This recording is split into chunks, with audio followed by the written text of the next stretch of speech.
வணக்கம் நண்பர்களே. கூட்டுறவு வங்கிகளில் நகைக்கடன் தள்ளுபடி இனி சாத்தியமா அப்படிங்கிற கேள்வி மக்களிடையே எழுந்துள்ளது. புள்ளி விவரங்களோடு தெளிவாக பார்க்கலாம். 2021 நடந்த தள்ளுபடி என்ன அப்படின்ட்டு பார்க்கலாம்.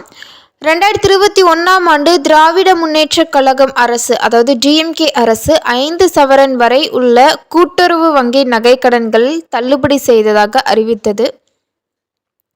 சுமார் 6000 கோடி தள்ளுபடி செய்யப்பட்டது. 14.5 லட்சம் பேர் பயனடைந்துள்ளனர். தள்ளுபடி தொகையை அரசு தவணை முறையில் கூட்டுறவு வங்கிகளுக்கு வழங்கியது. வட்டி நிலுவை மட்டும் 400 கோடி பிளஸ் இருந்தது. இதனால் வங்கிகளில் சில ஆண்டுகள் நிதி சுழற்சி நெருக்கடி ஏற்பட்டது. இனி ஏன் தள்ளுபடி கடினம்? மிகப்பெரிய நிலுவைத் தொகை. தற்போது 5 சவரன் கீழ் உள்ள நகைக்கடன் நிலுவை 20,000 25,000 கோடி மதிப்பீடு செய்யப்பட்டுள்ளது. ஒரு நபர் சராசரியாக 2 அல்லது 2.5 லட்சம் வரை கடன் எடுத்திருக்கலாம். இந்த அளவு தொகையை அரசு ஒரே நேரத்தில் வழங்குவது கடினம். வங்கிகளின் மூலதன அபாயம் என்னவென்றால், அரசு உடனடியாக தொகை செலுத்தவில்லை என்றால் கூட்டுறவு வங்கிகளின் மூலதனம் முடக்கம் செய்யப்படும், டெபாசிட் பணம் பாதிப்பு செய்யப்படும், திவால் ஆக சான்சஸ் இருக்கு. கூட்டுறவு வங்கிகளில் லாப நோக்கமில்லாதவை என்றாலும் சுயமாக இயங்க வேண்டிய அமைப்புகள் உள்ளிட்டவை.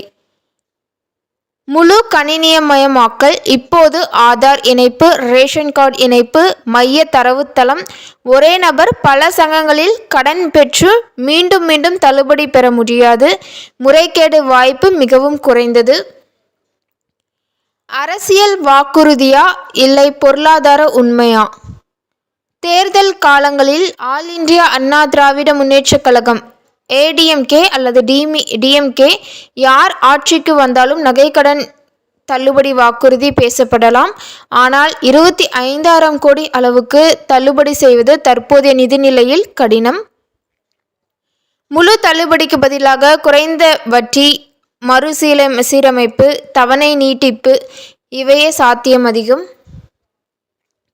முக்கிய செய்தி என்னவென்றால், நகைக்கடன் தள்ளுபடி வரும் என்று நினைத்து கடனை கட்டாமல் இருக்காதீர்கள்.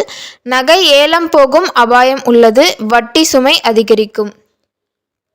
நகைக்கடன் தள்ளுபடி ஒரு முறை பெய்யும் மழை போல இருந்தது. அதே மாதிரி மீண்டும் மீண்டும் நடப்பது மிக குறைந்த சாத்தியம். இது கசப்பான உண்மைதான். ஆனால் பொருளாதார ரீதியாக பார்க்கும்போது இதுவே நிலை. உங்களுக்கு எந்த கூட்டுறவு வங்கியில் நகைக்கடன் இருக்கிறது, அதன்படி சரியான ஆலோசனை கொள்ளலாம். டெய்லி அப்டேட்ஸ் தமிழ் சேனல் பிடிச்சிருந்தா மறக்காம லைக் பண்ணுங்க, ஷேர் பண்ணுங்க, சப்ஸ்கிரைப் பண்ணுங்க. தேங்க்யூ.